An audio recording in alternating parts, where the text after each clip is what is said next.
audio recording. Ulit-ulitin nyo na lang pakinggan. Kasi nga po, I've been meeting 7 sections for today. Kasi nga, as you can see, kahapon siya in-announce. Then wala na kaming habol by Monday. Kasi nga, nakababa na yung announcement na hindi naman na kami pwedeng mag-demand by Monday. Kasi nga, ang mangyayari, may ipapasa na kayo sa teacher. Sir, may nakalagay na kung ganito, hindi na kami papasok. Diba? There could be a possibility na ganito mangyayari. Kaya, pinilit kong mag-ibig ko kayo ngayong Saturday. Okay? So, for introduction, it is at least 2 full pages. 2 full pages na ang references ay kahit paano 2 to 3 lang, hindi kailangan puro RRL. Walang masyadong RRL sa introduction. O yun lang.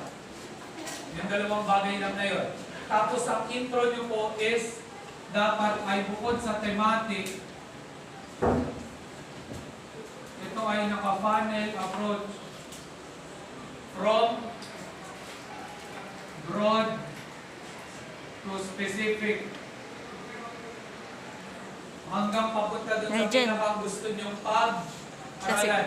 Okay? Walang limit ng words yan. Hindi pa siya kagaya ng abstract. Pero at least 2 full pages. Ngayon, pag sasubmit nyo sa akin ang papel, ang mangyayari is meron kayong actual format. Alam ko na, nabanggit ko na ba yun? Meron kayong actual format pero ang isasubmit nyo sa akin ay mas maliit ang font size at hindi double space.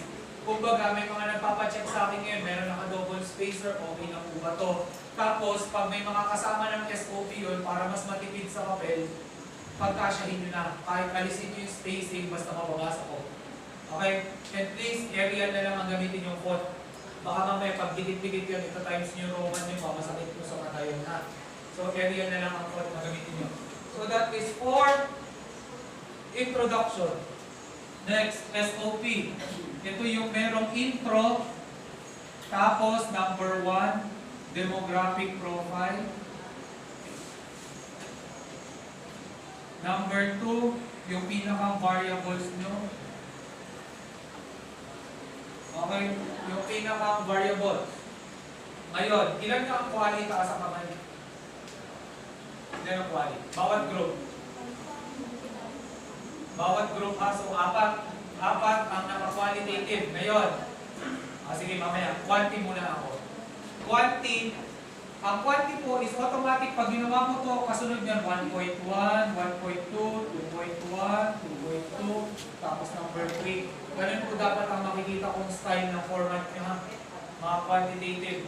Ano po? Dito ay variables. Sino ang quantitative na walang variables? Patakas ng kamay. Variables ha, binabanggit ko lagi yan. Ano ang variables nyo? Is it with regards to financial transparency, financial literacy, or kung ano man? So kung merong variables, ang makikita ko dyan ay the researchers want to find the study in terms of, ito yung variables. Nakalagay doon. Hindi pwedeng naka-sentence form kasama yung variables. Hindi. Ibu-bullet form yun kasama yung variables. Ayun. Dito po sa introduction sa taas, may maikling introduction yun. Please, do not include the research title. Minsan kasi nakalagay, the researcher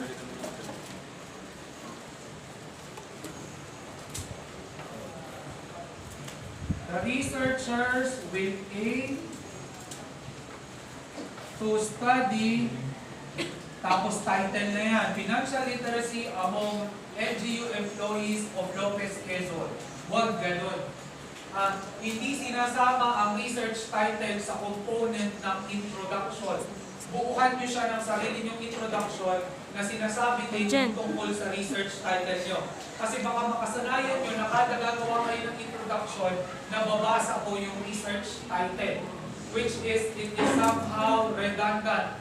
Kung baga, i-explain nyo na lang in other ways na hindi research title yung identify nyo. Bago kayo mag-proceed sa question number 1, question number 2, question number 3, or 4, or 5, kung ilan man yung aabutin ng quantitative. Ano po? Basta ang quantitative, dapat merong is there. a significant difference na lang tayo. Is there a significant difference when respondents on the perception of, or on the level of financial literacy of the respondents when grouped according to background characteristics? Yan, may gano'n. Kasama talaga yun once kayo ay mag-quantify. Kasi it would add up something to your results nang hindi lang iisa ang pinagpapasehan ng resulta nyo. Next. In-explain ko na ba itong part na ito? Yung is there. Di pa. So huwag kayong matakot, ilagay itong is there. Simple lang po ang explanation niyan. Kunyari, nag-survey ako sa BPA PFM3 with regards to financial literacy. Tatanungin ko kayo kung gaano kayo ka-financial literate. Bakit may sinama akong is there? Gusto ko malaman kung kayo'y pag-rinupo ko by lalaki or by babae, iisa ba ang sagot nyo dun sa variables? Iisa ba ang pananaw nyo dun sa variables? Yun lang po ang purpose no is there. Kung kayo ba ay pinagsama magkakaedad, iisa pa rin ba ang perception nyo or magkakaiba na kayo? Yun lang po yung question na yan. So huwag kayong matatakot na sasabihin nyo kailangan pa man yan, bakit mo isasama yan? Or para saan ba yung tanong na yan? Okay? Tapos ang is there po ay wala akong makikitang 3.1, 3.2, walang ganun.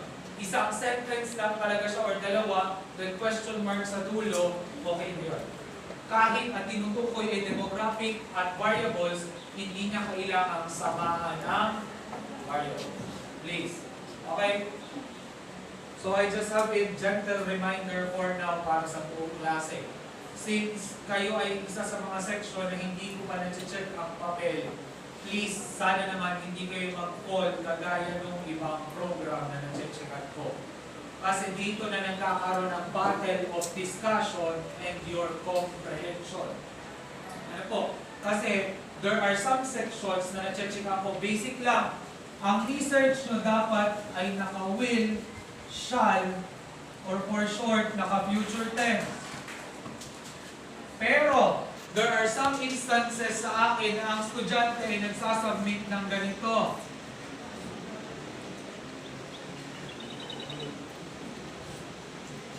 Ano po?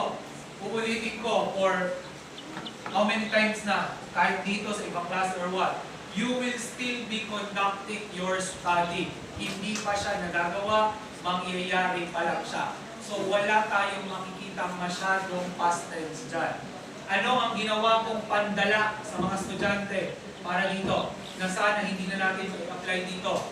If there will come a time that most of the groups will be submitting this type of outputs, ang mangyayari po is, lahat kayo ay may 100 points. So, ibig sabihin, lot 1. Ano po? Pero, kada may makikita akong isa, yun ay minus 3 points dun sa 100 points. Okay? Yun na ang ginawa ko sa kanila. Kasi for the third time around, talagang may aim, may concluded. Ano lang ang nagiging reaction ko nun? You are not comprehending what I am saying. Diba? So sana ngayon wala sa inyo yan, hindi pa applicable. Kasi check-checkan ko pa lang yung gawa nyo. Kaya nga hanggat maaari, please, the researcher will aim. Hindi the researcher aim for the study. Alam ko, babakas-bakasin nyo ang gawa nyo, pero please, i-control F nyo lang para makita nyo may naka-ED ba, may naka-past tense ba, sa construction ng introduction at somehow statement of the problem. Basta yung mga kailangan lang yung pag-applyan. Lalo na pag ginagamit nyo yung term na the researchers. Ano po? Next. Intro, SOP, conceptual. Sir, tatanong ko lang po sana, paano po yung sa mix na ano? Pag-mix, dalawa.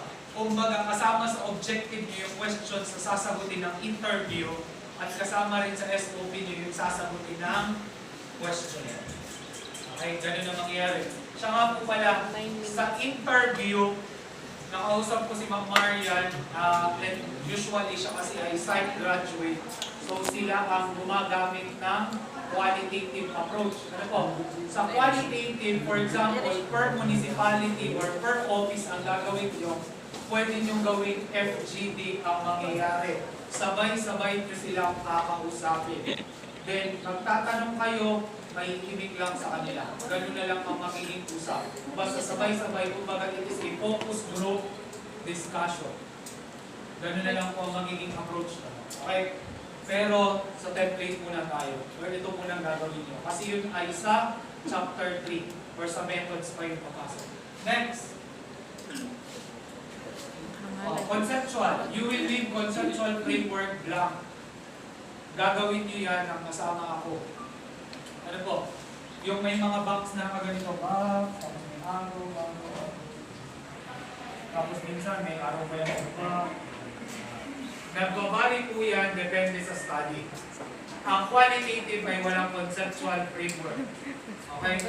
Kasi, ibigay mo naman yung dissertation format, di ba? So you just need to look at the dissertation and thesis format at wala pong nakalagay doon ng conceptual framework under your study. Theoretical lang ang meron kayo. Next. Theory. Kaya pa. Pasensya na biglaan yung research ha. Biglaan din yung announcement kahapon. Dapat i-meet ko kayo this coming week on a separate session na utay-utay natin ito. 2 weeks kasi yung matatapon sa schedule natin. Or 2 to 3 weeks. Okay, theory. Theory ilan? Isa or dalawa? Ilan? Okay, isa or dalawa? Paano ang pag-explain ng theory? I-explain ba yung theory? Oo. Kaunti lang. Pero most of the explanation should be what? Paano naging related si theory sa study nyo? For example, one of the research ng BISOA is communication. Merong different theories on communication. Social learning theory, related siya kung paano makipag-usap ang isang tao sa isang tao. Yun yung study niya, related sa study of this theory. So, ganun din po sa inyo. Kung ang topic nyo is financial literacy, bakit financial literacy? Ano po? Kung ang topic nyo ay financial transparency, ano